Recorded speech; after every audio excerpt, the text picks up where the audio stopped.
I'm Lauren. For anyone that doesn't know me, I think I see a few new faces or see a few new names. I'm an ex-marketeer, but still allowed to be here, says Anna and Paul. And I now work in commercial at credit score fintech ClearScore. And my claim to fame among this cohort is that I was the first member to sign up to Marketing Kind. And more generally, I'm super passionate about how we set up teams and individuals to actually make stuff happen and not just talk about it. And this is one of many areas where I've learned a lot from our guest today. So I am joined by Martin Gutmann, who writes about unseen leadership, but himself has been seen by over 2 million people via his TED Talks.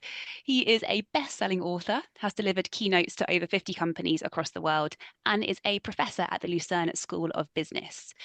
His latest book, The Unseen Leader, shines a light on the difference between what we celebrate as great leadership and what it actually looks like using the lens of history. So, thank you very much for being with us today, Martin. I'm so happy to be here. And maybe I can start by saying I am not a marketer, but in my at the business school where I work, everybody has an institutional home, and I'm in the Institute of Marketing and Communication. So I speak to a Amazing. lot of marketers, but half the time I don't know what they're saying. But maybe you all can teach me a few things tonight. Wonderful. I must admit, it's quite hard to write an intro for you because your career, research interests are so varied. I couldn't really get it into one paragraph. But and before we kind of dive into your work, I'd love to spend a little bit of time on you and ask what is it that's taken you from history PhD to the world of business leadership and marketing and communications department. I mean, I think it's one of those things where I feel like I should be able to tell a coherent story about my life as if there were always some grand plan and I've been following it and it's all worked out exactly as planned. But in reality, I had so many random twists and turns, some of them, that I was aware of and let's say at the hands of the or my hands on the steering wheel, and others that were just forced upon me.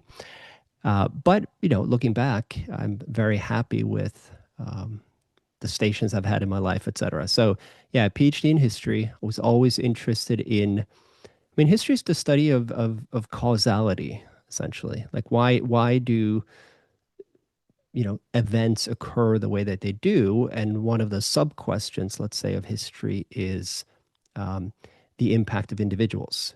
Do events happen because of the actions and the designs of individuals, or are there other forces at work? And often, of course, it's a combination of the two.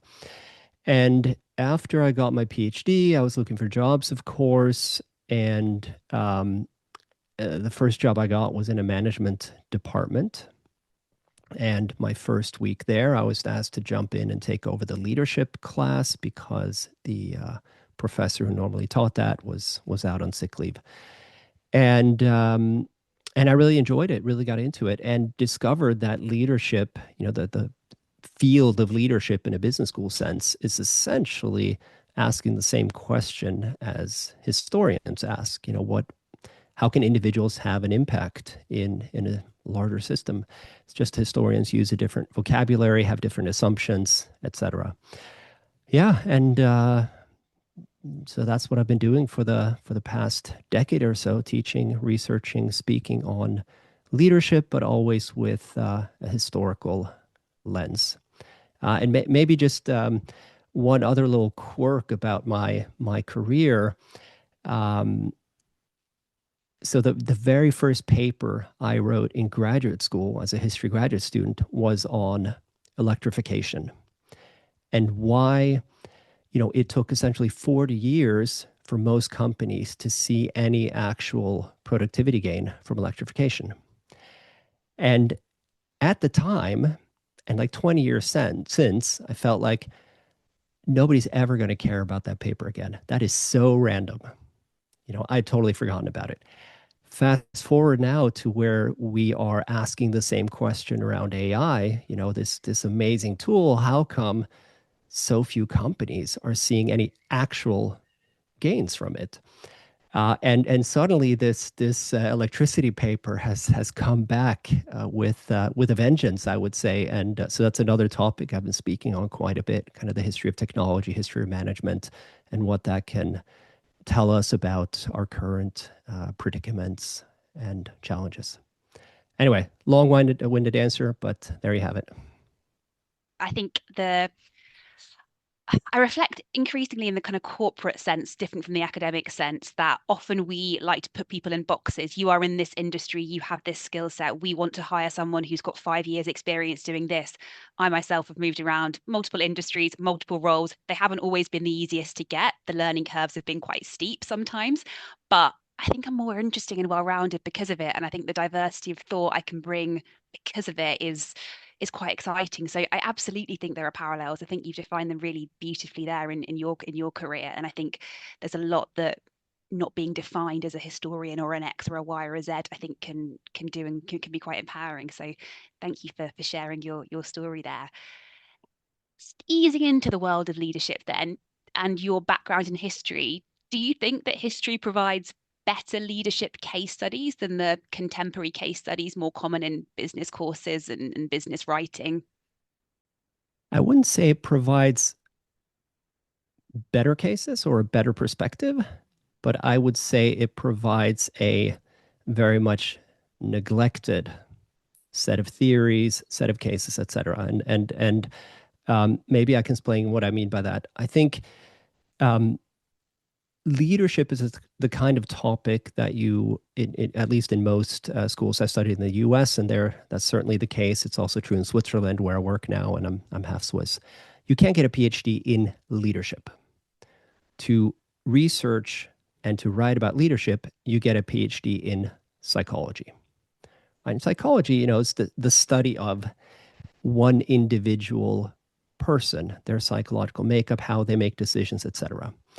And I think that's one useful angle to understand leadership, but I think it often ignores the fact that, it's not as if this one individual um, can manipulate events in any way that they want.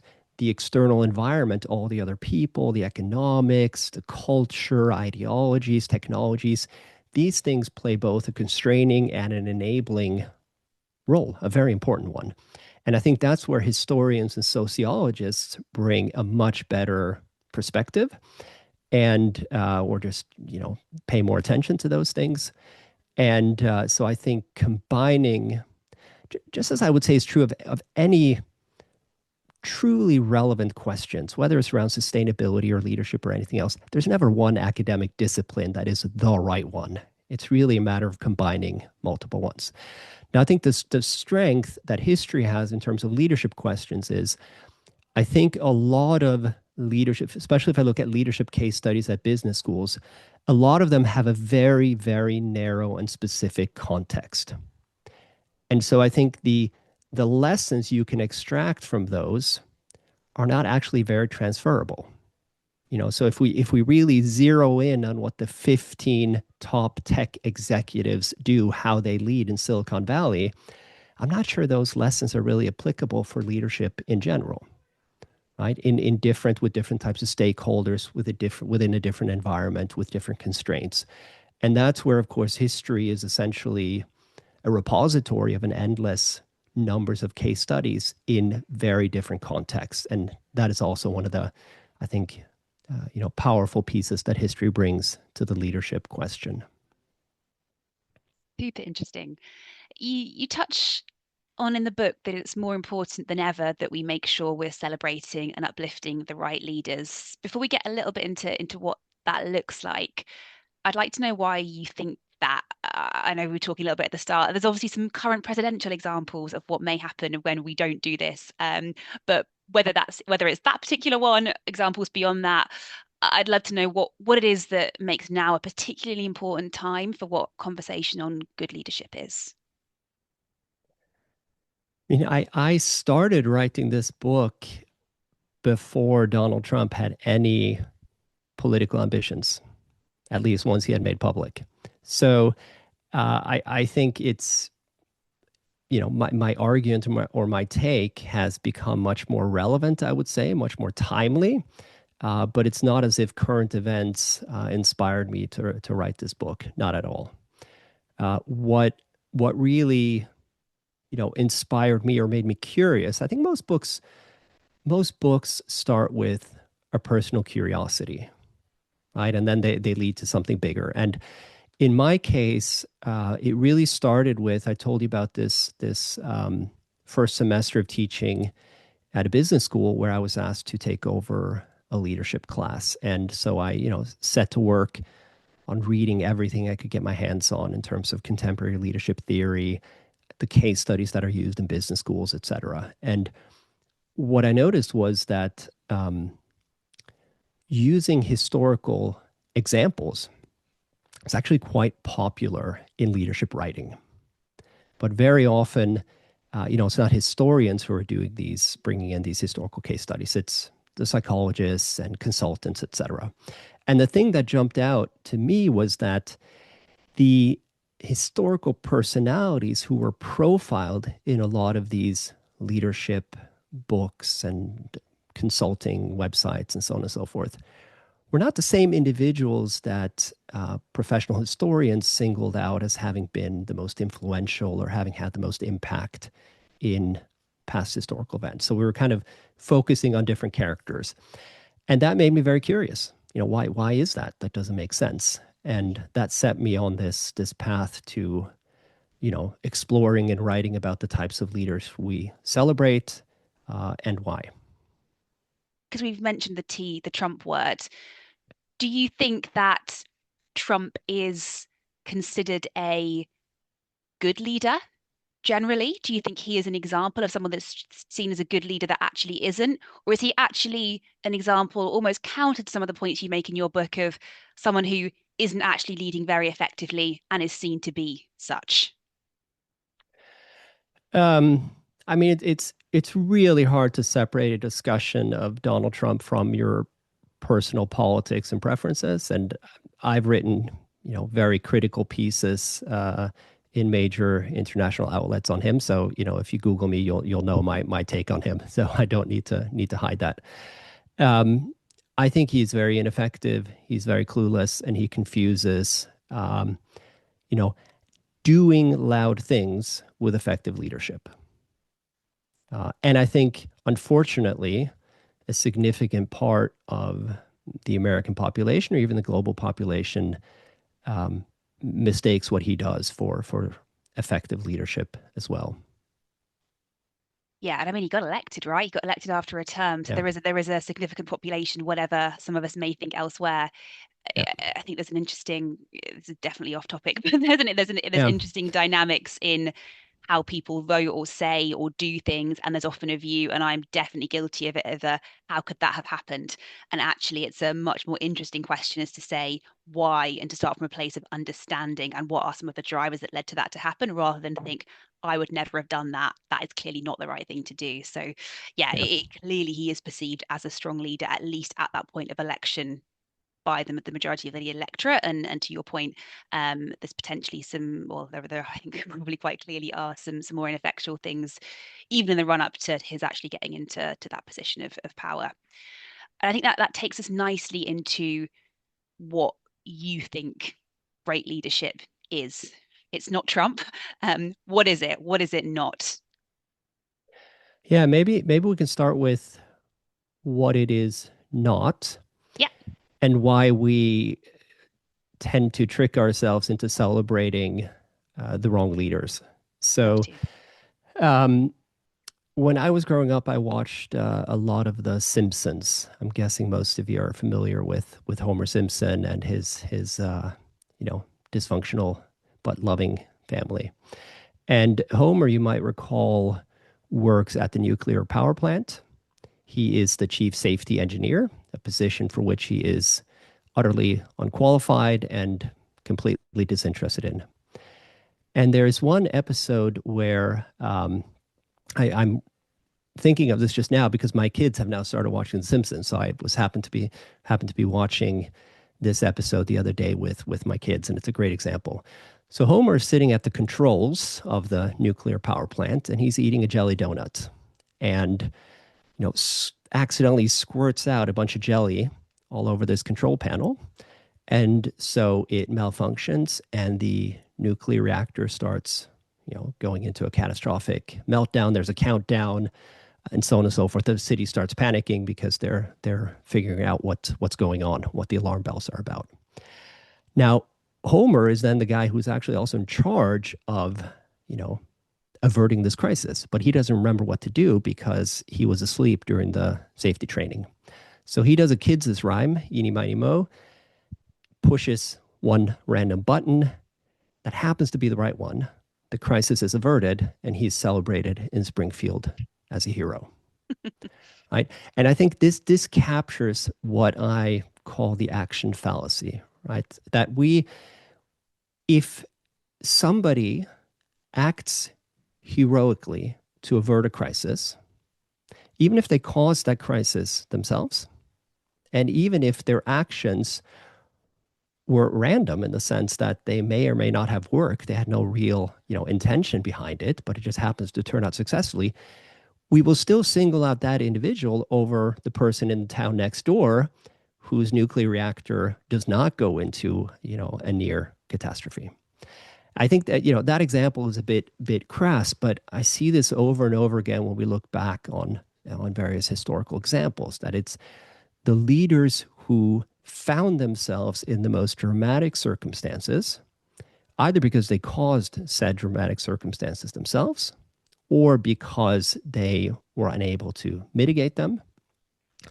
And then they do a lot of stuff, a lot of visible stuff. They're loud, they're action oriented, they're getting things moving, somehow manage to, extract themselves from said crisis. We look back and say, wow, what a leader. Right? But the other guy or the other woman who has a track record of not averting every crisis, but of, encountering fewer and handling them perhaps in a less sensational way, those are really the leaders I think we should be learning from. And I've got lots of examples we can get into, but I'll catch my breath here and see where you want to take this, Lauren. So you've kind of summarized the action fallacy. Is there anything else that makes a good leader likely to go unnoticed beyond just the sort of, well, very significant, you make a compelling argument for not having a lot of sensationalist things around them. Is there anything else that goes alongside that that increases the risk factor, if you like, of someone great not being recognized as such? Um, I mean, I think there's a lot of things. We have to think of this as like a whole package. And I Mm, also I don't mean to suggest that being loud and acting quickly is always the wrong way to go, right? There really are yeah. scenarios in which that's what you need to do, right? But if that's your main leadership move, um, then you've got a problem. And if that's the metric we use to evaluate how good of a leader somebody is, then we have a problem. And maybe just to go off on a slight tangent here, I came at this through the historical perspective. We can talk about some of the historical leaders who are celebrated in place of ones I believe should be. But there's great studies coming out from the various psychology rooted colleagues I have in a more contemporary corporate environment that have shown pretty unequivocally that whoever speaks the most in a meeting is gauged by others as having the most leadership potential. It does not matter what they say.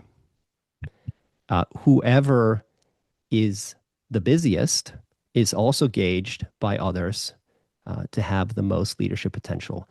It does not matter what they're doing. Right? So being busy, speaking a lot, appearing confident, those are the visible signals we use when we assess leadership potential. Right? And obviously those things don't correlate with effective leadership, at least not in most scenarios. So you've got that package. You've got someone that speaks a lot, looks really busy, as kind of core factors of things that psychologically we say, yeah, great leader. And then you've also got the fact that those leaders who are ineffectual are more likely to put themselves in sensational perhaps terrible situations because they're not great leaders. But if they find a way out of that, they become seen as even greater leaders. Was that how you'd say those two dynamics work together? Yeah, absolutely. Absolutely. And there's a leadership scholar in Warwick, Keith Grint, who also takes kind of a strong historical perspective, and he's written about this quite extensively, in the sense that, you know, in the modern corporate environment, we reward people who successfully deal with a crisis. And so people very quickly learn to either talk about everything as if it was a crisis, or to find themselves in one crisis after another, right? That's how you get rewarded. That's how you get promoted. That's how you get recognized. And people are quick learners. So, you know, it doesn't even have to be that you have ill intentions, just what you do if you want to work your way up the ladder. I generally try to avoid asking AI questions because they always get asked, usually by people who don't actually know much about AI or, or the potential implications. But in your case, it is very different. You are passionate about this intersection of leadership, crisis, technology, and a lot has changed in the AI space since The Unseen Leader was published, at least to my mind as a layman. You may have seen more of it coming than perhaps I did. So I am going to kind of indulge myself and ask whether you think AI is going to make some of the problems we've discussed in terms of the action fallacy, identifying these loud, blustering people, and confusing them for great leaders. Is that going to make it worse or better? So I just read a great article today by a colleague of mine, Thomas Tremoro, who writes a lot about leadership. And he essentially argued that um, AI will make it harder to kind of disguise poor leadership. But then I also read an article by another colleague who argued essentially the opposite. So I don't really know. I guess there's a good case to be made for either trajectory. I think we'll have to wait and see. I think the introduction of generative AI is it's changing some of the challenges that leaders need to address. But I think it's also there's certain core. I mean, we haven't talked about this yet, but you know the core traits and behaviors of truly effective leaders, I think, will remain constant. And maybe just an interesting tangent on this Interesting. as well. Um, One of the things that I write a lot about also after that book is humility, which I think is one of these core leadership traits that really, you know, tracks across scenarios. So it doesn't really matter what the context is, if you're a general in a war or a politician or leading a small team in an organization. Humility is really a trait or behavior, depending on how you see it, that tracks with effective leadership. Humility in the sense that being aware of your own limitations, being aware of the fact that you might be wrong on some issues, being willing to admit to mistakes and ask for help. And just to circle back to AI, there was a great study that came out last summer from David Deming at Harvard, and he found that certain key leadership behaviors, humility was one of them, um, set leaders apart who were effective at leading human-only teams, but also hybrid human AI agent teams and AI agent only teams. So this quality is a useful, a very effective leadership quality, regardless of what type of team you're working with. I find that finding quite fascinating and in some ways very, you know, Quite hopeful and hopeful. inspiring. Yeah, I Yeah, feel exactly. I think we need a bit of hope and inspiration, don't we, sometimes? I think for sure. yeah, if I hear what you're saying, it's the core traits, and we'll go on to talk about a few more of them that make a good leader. They're going to be the ones that are going to embrace AI really successfully. They're not going to let it replace their thinking, and they're going to enable it to support that. They're not going to enable it to make the decisions for them. They're going to kind of use that. They're going to use it to do the high energy tasks, but they're going to keep the sort of critical reflection and what they can bring, I suppose. And then the jury's out on whether or not um, the things that we perceive. Well, I would imagine some of the kind of key core aspects of the action fallacy are going to remain very much true in an AI world or not an AI world, whether it's a problem caused by or part of AI or not. So it feels like AI isn't going to solve that problem that we've got. It's going to make it even more important as a tool that we've got the right leaders to go and solve those problems. We will So see. we will see. We will see. Jury's out. So one of the assumptions that you say underpins the action fallacy that I think is really interesting is that we overestimate the impact individual leaders can have versus contextual factors. Does that mean that leadership doesn't matter? I'm guessing not. And could you talk a little bit to what the implications are of that? Yeah. I mean, this goes back to one of your first questions where I was talking about how how historians view Mm, leadership and the impact of individuals versus the more traditional, psychological perspective. Um, and I would say, in most scenarios, if not all, there are certain critical constraints on the agency that an individual has. Right? You have a constrained range of motion, and at the same time, there's all kind of undercurrents, let's say, that are pulling events in certain directions. And I believe the truly effective leaders are the ones who have the humility and the awareness of what is truly within their control and what is not, and they then align their actions with that. So, one way to visualize this is, if we imagine leadership uh, as the act of crossing a river, and we have, you know, one leader who doesn't take the time to really understand the river, just hops in, makes it about halfway across, starts drowning, and then, screams around and struggles and splashes wildly, uses, all of his muscles, and then drags himself back to safety. We're going to notice that guy, right? Because it's a spectacle, and we'll be like, wow, that guy is a fighter. Look at him. He almost drowned, but he didn't. yeah. Right. But then the other swimmer might really first try to understand both her own capabilities and deficits as it relates to this challenge, and also takes the time to understand the hidden hazards, where the currents are flowing.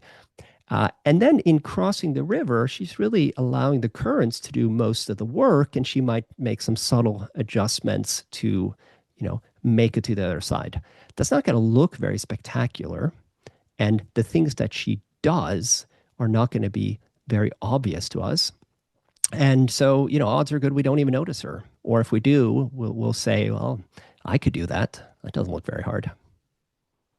Right. And I think that, the currents in this case are really all of these structural dynamics, these constraints and these enabling factors, these trends that are pushing events in various directions. And I think working with those rather than against them is, I think, a critical leadership capability. Very interesting. And I think there for me is quite a strong link between people who are egotistic, people who are, and therefore likely to overestimate the impact they can have, and therefore also likely to have some of those other traits that we've spoken about, to be louder, to have their voice get heard, to have this drive for action because they believe they can change everything, and equally be the ones that are very good at self-promoting and very confident in doing Yeah. all of that stuff. So I think we have those that are most likely to, I think we have a risk. I think it's something that you call out in your book, that those who are most likely to end up in, it's not just the fact that it's a random chance of who ends up in these positions. It's actively those who have the traits because of the action fallacy, Yeah. because of these psychological biases that we've all got. Those who have the traits that make them bad leaders are most likely to end up in that position, which is a bit Yeah. less hopeful than some of the other things we talked about. But I think one we Yeah. can have a little think about how we tackle as we go. Yeah. And I think the problem is then it becomes a self-perpetuating cycle, right? Yes. Because then when, younger employees look up to a role model, that's what they see. They say, aha, that's what I have to do to be a successful leader. And I think it's fair to say that this dynamic is stronger in some organizations than in others. And I think there are a lot of strategies that some organizations are adopting to actively steer against this bias. I mean, just very kind of narrow, but nonetheless, I think useful tip. So, some of the organizations I've worked with that are really trying to be more inclusive, Mm, more holistic in how they select leaders, they actively avoid large group brainstorming sessions. So they always start with either a pair or a smaller group exploring ideas, or sometimes even with individuals writing ideas down. And then there's kind of, a scaffolded way of bringing those into the room. Because if 12 great. of you sit down and say, what are we going to do? Then it's going to be that loud guy who either blurts out his own idea or repeats the idea that the quiet woman next to him said, but nobody heard. And then that's the guy who's going to emerge as the hero. And many organizations are aware that it's not really good for us as an organization. I think, yeah, I think it is a bias. And I think if we think about other forms of biases, we have anti-bias training. You've obviously described an example of how structurally we can, as companies, as leaders, set up teams to hopefully try and get all those voices across. But is there any, can we teach people not to do this stuff? Does awareness is that the first part of the puzzle? I would think so, yes. But I mean, now we're getting into terrain where I'm not really an expert anymore. I mean, I feel like I describe this phenomenon and try my best to describe what these unseen leaders, right? The leaders who are less visible but much more effective, what they do. But Yeah. how do we transition organizations and society into celebrating those types of leaders? That's a big question. And Do you call things out personally? occasionally, yes. But like everybody else, I work in a big organization where I'm sometimes incentivized to call things out and sometimes not. So I try as much as I can. But I was going to say, the other thing, if we look, for example, at politics, just very quickly, just another concrete example, I think one of the main issues there is that what it takes to be an effective campaigner is not what it takes to govern effectively. I think we can say that without any Yeah. kind of, any of our personal political viewpoints. I think Yeah. that's pretty obvious. And that's a core problem. Now, I don't know how to get around that, right? But there it is. Yes, interesting add-ins from the Greek. Gordon says anti-bias training often primes the bias you are trying to reduce. Did not know that. Also, not an expert. We'll look more into that. And then Martin says, yeah, DEI is a tactic to solve these biases. I'm not going to ask you for the answers, Martin. As I say, you've given us the problem and given the industry the challenge. But I do think it lends itself to, I think the lovely practical example you gave, which is almost the kind of thing that you tend to think about when you have how do you balance introverts and extroverts, right? I know there's more to it than that, but it's the same kind of tasks that go towards that. But I still, it feels like we can create the systems and structures to better wean that out as much as possible. But equally, that there has to also be some sort of recognition, awareness. I don't know if training is the right word, but maybe your book should just be compulsory for companies, and that's the solution. One of the wonderful things about being an academic is you can just describe problems, but in terms of actually designing and implementing solutions, you leave that to the consultants. Who And who who would you want to design and implement this? If you could kind of pick, who would you, which company, which group? I Who do you I want us don't dare to pick say. up the phone to after? Okay. Yeah, no, I can't comment on that. So Very academic. I'm the daughter of two professors, so I'm okay. used to the neutrality. Right. I've got myself completely lost in the most fun way. So I'd love to touch back on a couple of you cover in the book lots of different leadership characteristics that make for good leadership, and I'd love to touch on a couple that I think are really especially interesting. Um, and one of them is knowing when to be patient and how, and having the courage, if you like, to be patient. You've talked already that the action fallacy is a bias towards action, and that action in itself isn't inherently bad, but having that always as the root is not always the most effective solution for a leader. So talk to me a little bit more, perhaps give an example on leaders who embrace patience and how we can have the courage to do that. Um, well, maybe to take a step back, I think the reason I spend a lot of time talking about the virtues of being patient Mm, is that there's so much leadership writing that advocates the need for speed, the need for action, right? The need for immediate decision making, for moving forward, regardless of what, break things and fix them later, this kind of attitude. And I mean, as a leadership scholar, I would say that's good advice some of the time, but being patient is good advice in other circumstances. So it takes us back to this idea of the historian, that I think the first thing you should do, whether you're studying leadership or leader yourself, is ask yourself, what does this moment call for? To say in the abstract and in a general way that leadership calls for speed and decisive decision making is wrong. And to say that it always calls for patience, I think, is also wrong. yeah. You know, if your airplane is crashing, I don't think that's the time to call an all hands meeting and check in with people to see how they're doing. You grab the control. I don't really know what you do when an airplane's crashing, but whatever it is you do it. And I think this is where the action fallacy um, also, right, because we see action as like the ultimate, speed and loudness and creating momentum. We see that as the ultimate sign of good leadership.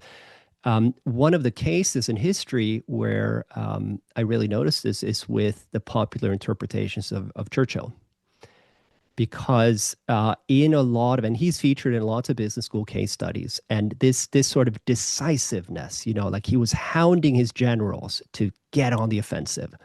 And there's all these great quotes from Churchill, such as, I don't care about action. I only care about or I only worry about inaction. Like any kind of action is better than no action. So clearly, in some moments, he was very action oriented. But I think to highlight this as, his secret um, to effectively prosecuting the war is a misreading of history.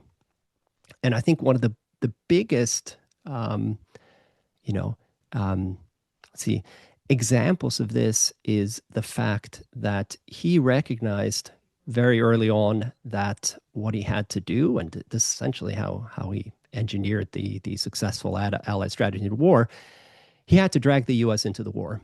And we go back and kind of nod our heads and say, yeah, of course. No, not of course. The U.S. was very isolationist. They wanted Yeah. nothing to do with the war in Europe.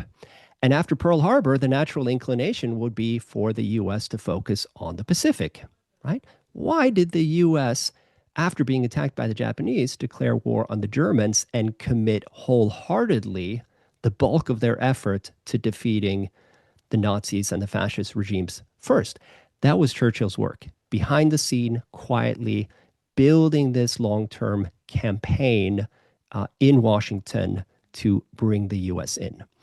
And this issue, so that, I mean, that's patience there. But the real big piece of patience behind Churchill, I think, where he's actively breaking something, is once the U.S. is in the war, they want to launch the cross-channel invasion. First in 1942, then in 1943. They're the bigger partner, so they have a bigger say. And I think one of Churchill's master strokes in the war is how he very subtly but effectively sabotages the US's attempt at rushing this cross-channel invasion, because he knows it wouldn't be successful. Right? Even in 44, it's a close call. In 42 or 43, it would have been a disaster. So, you know, there he's not rushing anybody to go on the offensive. He's doing everything he can behind the scenes to slow the U.S. down, to, make their schemes for a quick cross-channel invasion impossible. So Yeah, I think that's one example that jumps out at me. Really, really interesting. Yeah, I think there is a lot to reflect on when it comes to, I would say, as someone that works in the corporate space, there is often a lot of pressure to act. And I think remembering that you don't have to is something that I could do more of. And is, I think, knowing, and actually, do you know what? It comes back to your previous thing on context, right? It's knowing when the context and the time is right and being able to read the situation. Is it the right time for this or not? And having the confidence, as Churchill did, despite a lot of pressure, to say, no, not now, in the future. I think is fascinating and something that, yeah, I've been trying to do more since reading your book. Exactly how effective I've been, you can ask my peers, but I am trying to, at least before I say conscious action taking and jumping into things, tends to be a weakness that I have, as well as some of the less good leaders in your book. The other characteristic that I've really been pondering about that you call out, or you don't necessarily, you sort of call it out, but I've defined it as pragmatism. You can you might disagree. It's your book, it's your words. But what really struck me was how a lot of the leaders, the examples of leaders that you give, they change allegiance when it suits them, like Toussaint. They put aside politics to reach their end goal, like Churchill and communism. They change their approach when new evidence come to light. Often, I think in my opinion, kind of in modern leadership, particularly in politics, but also in corporations, is that we often treat this very harshly. These leaders are indecisive, they've got it wrong, they're compromising or sacrificing their principles. The very definition of a U-turn in politics has negative connotations. Got Keir Starmer last week in the Chagos Islands, and I'd love to kind of know what's your take on being prepared to change your mind or change your allegiance in order to be successful, and why some of the examples that you give, why that worked for them, and why we should perhaps be more prepared to do that than the common media thread might suggest. Yeah, I mean, we talked a lot about context, right? And to me, leadership starts with either from the perspective of us as the observers who are observing a leadership moment, or as the leader, him or herself. It really starts with understanding the context, right? And extrapolating from that, I'm working on a new book right now, exactly about this idea that good leadership starts from an awareness of the context around you. So with that said, can we really make any leadership recommendations? Because if context matters, how can you say that leaders need to act decisively or that they need to slow down? How can we say that they need to do this or that when it always depends? That's not a satisfactory answer either, right? And we'll come back to pragmatism here in a second. So what I have zeroed in on, and this isn't just my work here. Of course, I read and I'm in touch with a lot of the leadership scholars out there. I give psychologists a hard time, but I work very closely with many of them. Um, I'm starting to define these three balances that I think are absolutely crucial for leaders. And balances in the sense that you need to have a little bit of both, and you need to have more of one or the other in certain contexts, in certain scenarios. So one is confidence and humility, right? We talked before about humility. I really think leaders, and there's good research on this, need to understand their own deficits. They need to be willing to vocalize those. That engenders trust, etc. However, you have to balance that with confidence. I mean, if you're second guessing yourself all the time, you don't believe in yourself at your core, etc., that's obviously not good either. And another such balance is values with pragmatism, because I do think you need to have some core values. And there's actually good research to suggest that in times of uncertainty, in times of ambiguity, such as the ones we're living in now, leaders who have articulated clear values about, how do I interact with people? How do I see the world? That gives people who work for them a certain amount of stability, and takes away some of the stress that's caused by the ambiguity. Um, but at the same time, this is where that balance comes in. I think leaders need to have a certain amount of flexibility. Mark Carney, great example. Yep. Um, right. What worked yesterday might not work today if the world has fundamentally changed. right? And you see this also in, Mark Carney, these are big stakes, but also in boring corporate jobs that people kind of learn certain leadership moves when they're in charge of a team of 10 in the marketing department, and then they move over to a different department with different responsibilities, larger teams. um, Whatever you did down there may or may not work anymore, right? And if you are totally stuck in your ways, uh, that's not going to help you, right? So balancing values and pragmatism, I think, is a key one.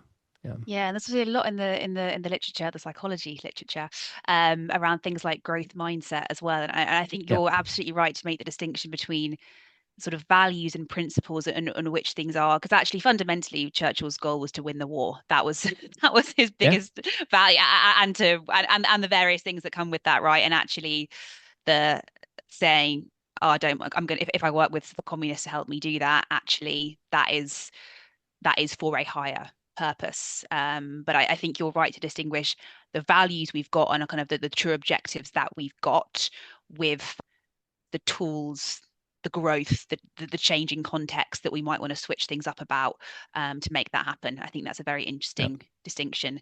I think that often gets conflated actually in a lot of criticisms for Yeah. people that are changing their mind. Yep. Somebody's paying attention because I just saw the question pop in. What was the third balance? So the third balance that I've identified, again, this is not just my work, but many people are contributing to a better understanding of leadership in changing contexts, between a balance between vision and a focus on the mundane.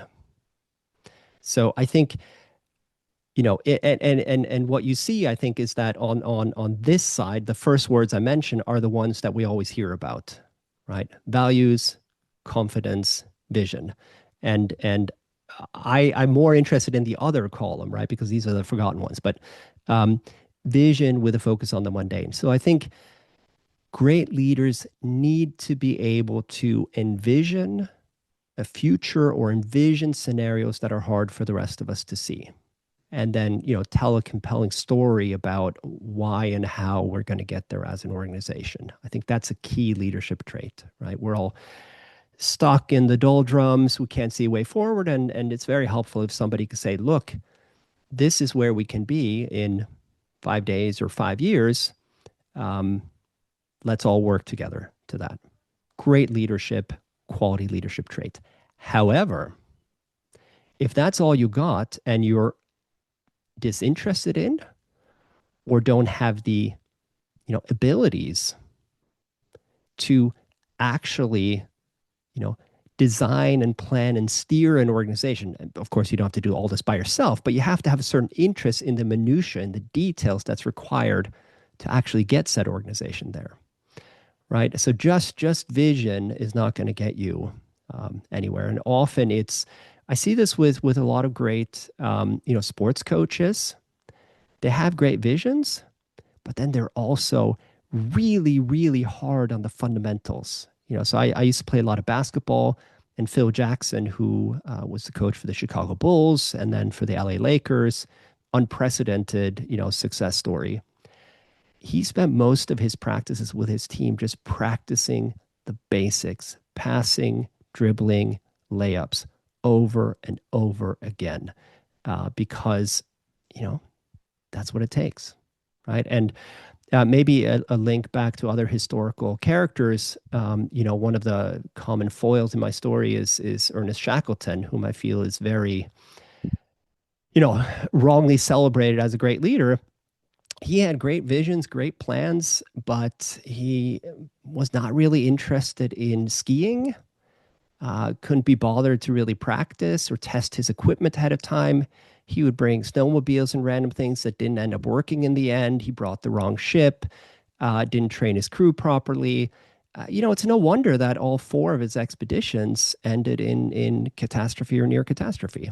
And of course, with the endurance trip, he managed to extricate himself from this crisis in spectacular fashion. And that's why we have the best-selling books and everything else. But it was his fault that the ship got stuck where it did and eventually crushed by the ice. And if you look at the successful polar explorers, Roald Amundsen, first and foremost, Norwegian, no drama, just success, and an absolute obsession with the details, right? Every detail, both in planning, but also during the trips themselves. Yeah, fascinating. I think those three, I actually just love the concept of balance, because I think we can have a tendency to be very black and white. Yeah. And actually, I'm very much a subscriber to the biggest, your weaknesses are likely the flip side or taken too far of your biggest Yeah. strengths. Yep. And I think that that proposes a similar idea, but a few things in balance that I hadn't thought about before. So I'll definitely Yeah. be taking that one out. Yeah. Yeah. So that book's coming out probably in a year or so. I'm still looking for a Okay, title and nailing things down, but maybe we can have another be conversation patient. then. I would Yeah. absolutely, yeah, it And, sounds fascinating. and I also just have to say this is kind of a quirky side note here, but I mentioned Shackleton. I'm sure people are familiar with him, have seen the documentaries or the read the books or the movies, etc. Um, as I said at the start, I've written a couple of odd op-ed pieces, mostly in the German language media, but also some in English, where I, you know, call Trump a liar, incompetent, and a danger to democracy. Right. I also wrote an op-ed in the Chicago Tribune last year on why we shouldn't celebrate Shackleton as a leadership role model. I've never gotten any hate mail for anything I've written about Trump. I got actual hate mail after I wrote that article in the Chicago Tribune, like tons of it. People. I should have said I deleted them. I was a bit freaked out, but I should have saved them. Some of them were brilliant in their visceral hatred. How dare you? And I'm going to find you. And Shackleton's the greatest. So we have a strange kind of emotional bond to some of these very loud but very drama prone leaders out there. Yeah, and I suppose if I think something we haven't touched on that you do mention is sort of a hero complex, right? We like Yeah. to put people on a pedestal. I think there's an even higher danger of that with historical figures, Oh which yeah. is why the work you do is very interesting. But yeah, if you put someone on a pedestal, if they're a role model for you, being told that actually, have you actually seen X, Y, and Z fact could be quite confronting, as it sounds like some are. So maybe they need to work a bit on their growth mindset. But maybe you didn't reply saying Indeed. that for your own safety. Right. Um, okay, I'm gonna ask one more question, and then there's a few interesting areas I think in the chat that we can explore, and I know some others on the call might have extra things to add. So I'd love to talk a little bit about storytelling because we've mentioned the hero kind of complex, but you and another reason that you say is that we like stories. We like great, exciting stories. That's why we like the swimmer that was about to drown. That makes a great story. That's the one that you tell your friends in the pub about, not the one that got across safely despite the challenges that might have been done. What something that a reflection that I've got having read some of your works, seen some of your talks is you are a very good storyteller. You are using the power of storytelling almost to challenge how dangerous storytelling would be. Is that something that you do consciously when you're preparing to speak because you know how powerful it is? Yeah, definitely. Is it something Yeah. that we can do? Have you got any tips? Um, How do we fight it yeah, together using the power of storytelling against itself? as you said, I don't even know what to add. I mean, storytelling is immensely powerful in all, not just in leadership, but in persuasion in general. And I think the key to me is you need to, the story itself is not enough. That's what you use to really make a point come alive and make it memorable. But of course, it has to be anchored in, you know, evidence and in a well-structured argument. So, that's essentially how I tend to speak and write, is that I figure out what story really anchors this concept or this idea, and then I focus on telling that story, and I add the evidence and the kind of construction of the argument in between. Of course, I'm also not the only person who does this. It's been storytelling's been a successful device for all of human history. Um, what tips do I have? Um, people really respond well to some kind of personal connection you have to a story.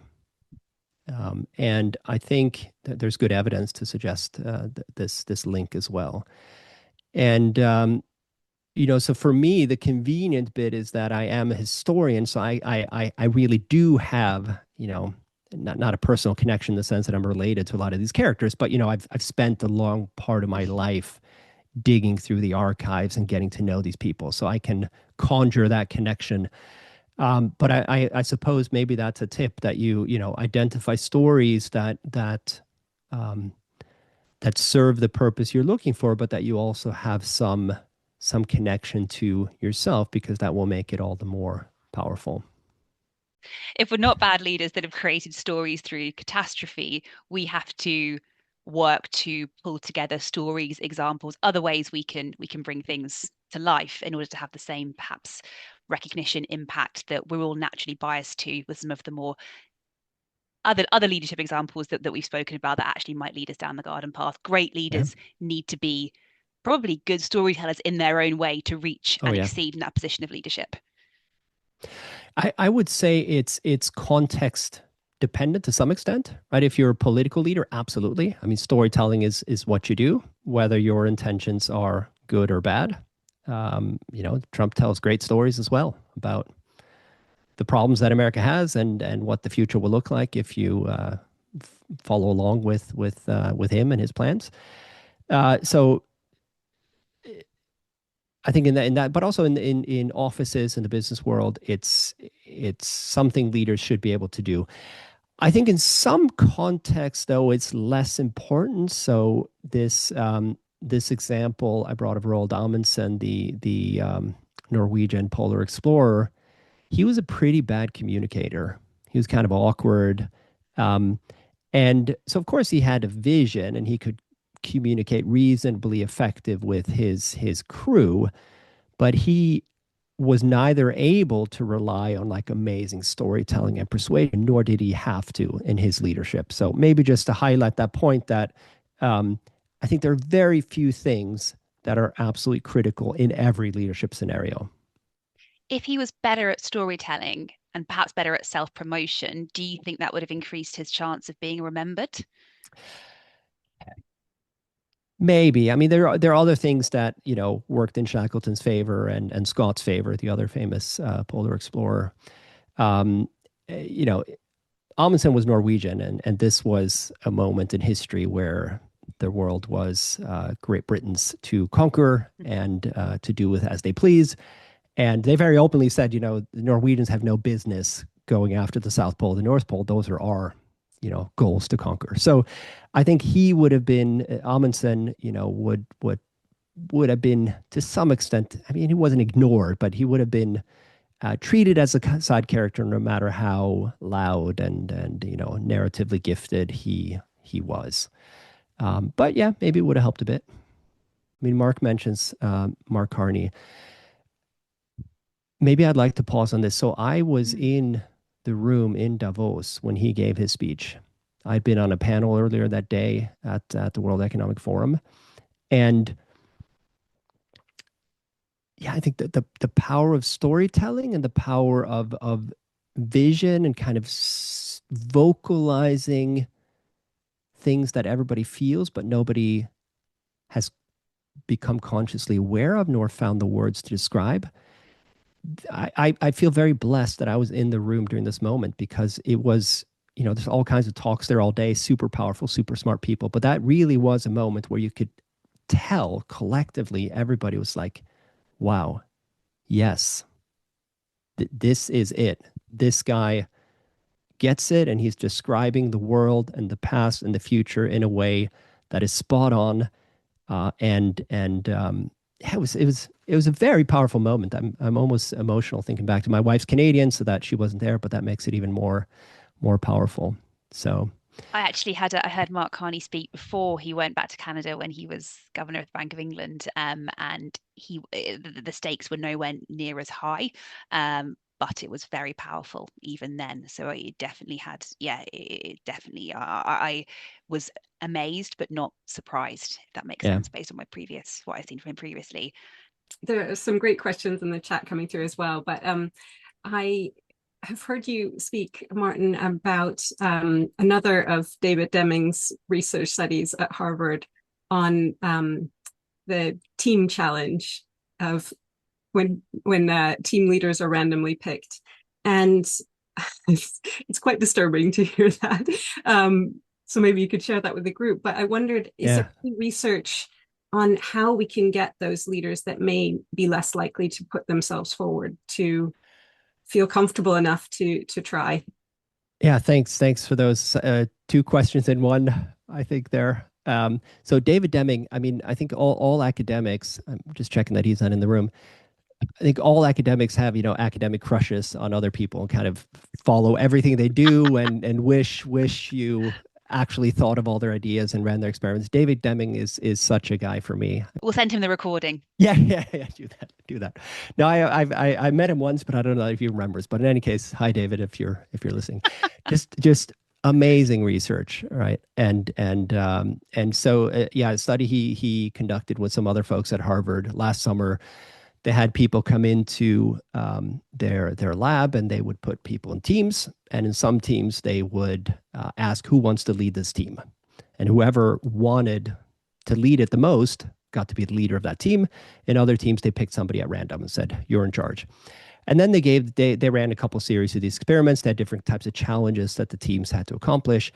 And the finding that came out of it was that the teams with a randomly selected leader performed better than the ones with, led by somebody who wanted to be in charge.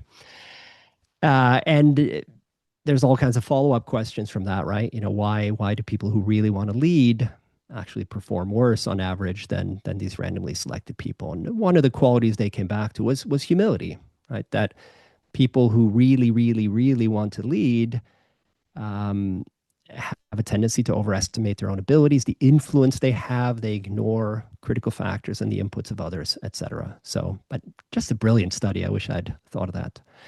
And as to your second question, and I also see this, Anne McDowell wrote this. You've identified that bad leaders get noticed. What suggestions would you have for good leaders to get noticed?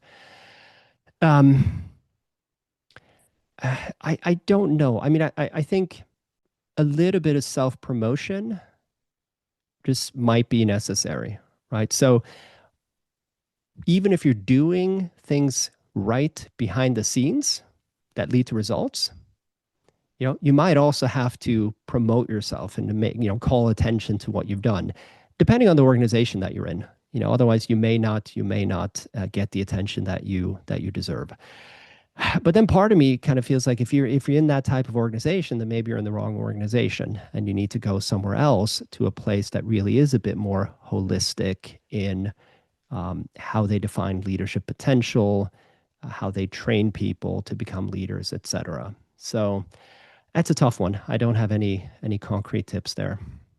I once had a boss who gave me an excellent piece of advice that still sticks with me when I was so uncomfortable. Even in like when I was doing my end of year reviews, I'd write, "We did this," and I just couldn't say I couldn't call out exactly what I've done. And she just said to me, push it to wherever you feel uncomfortable when you're taking credit for something. For you, that will never be arrogant, which I thought was very, very interesting. And actually, I mean, it does tend to, anyone can feel that way. There's also some interesting aspects with women in leadership, and it's a more I common was just trait gonna there. say, yeah, And I now have, well, I managed two men and one woman, and I had exactly the same conversation with the person in my team a few months ago because she did exactly the same thing, and I'm passing that on. But it has to become a learned habit, and yeah. now it's a lot more natural to me. But it was not to start with, and I needed it called out, and I needed that advice, and it was uncomfortable at first, but now it feels more comfortable.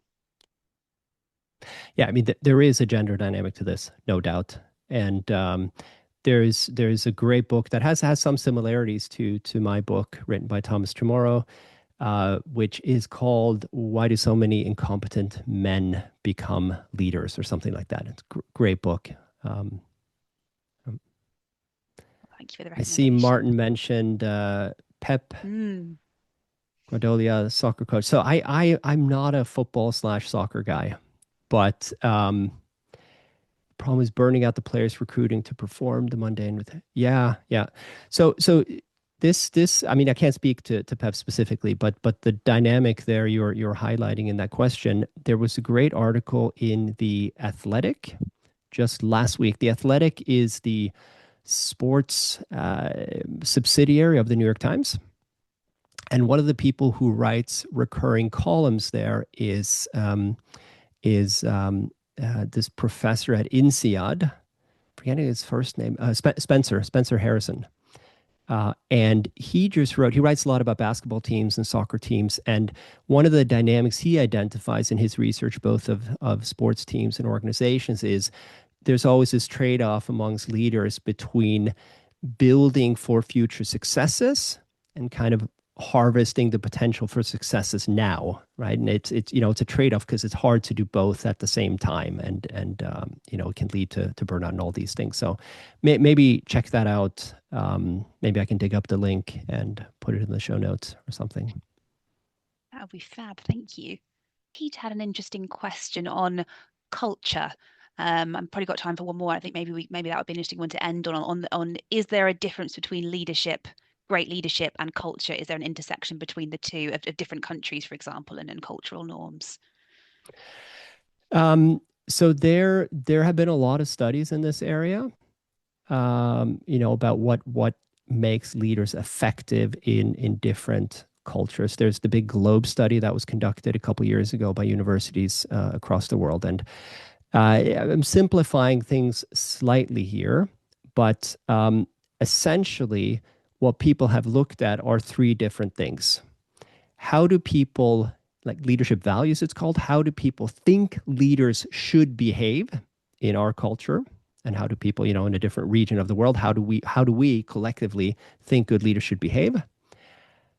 How do leaders actually behave in our cultural area? And third, what leadership behavior actually is actually successful, generates the results that we want, et cetera.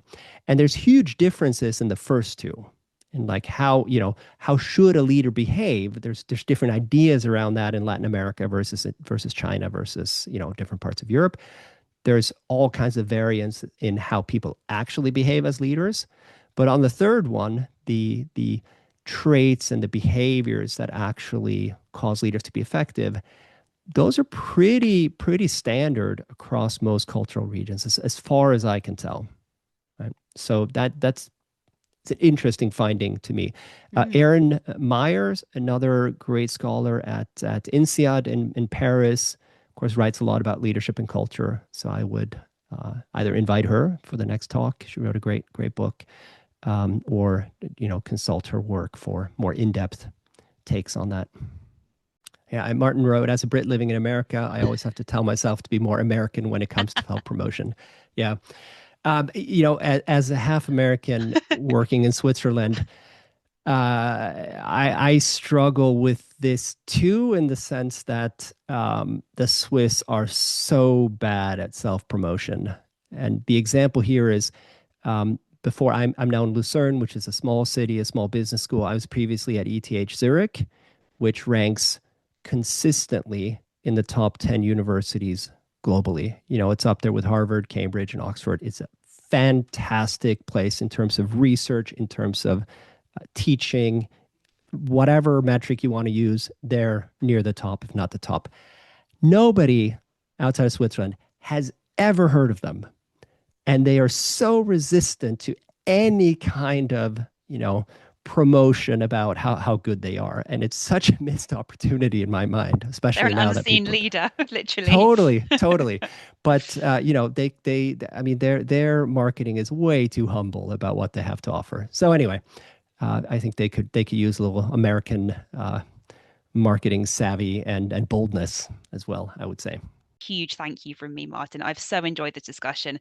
Thank you for your openness, your wonderful tangents. They made everything all the more richer. So thank you for your time from me. It was such a pleasure. Thanks, everybody. Thanks for the questions and the comments.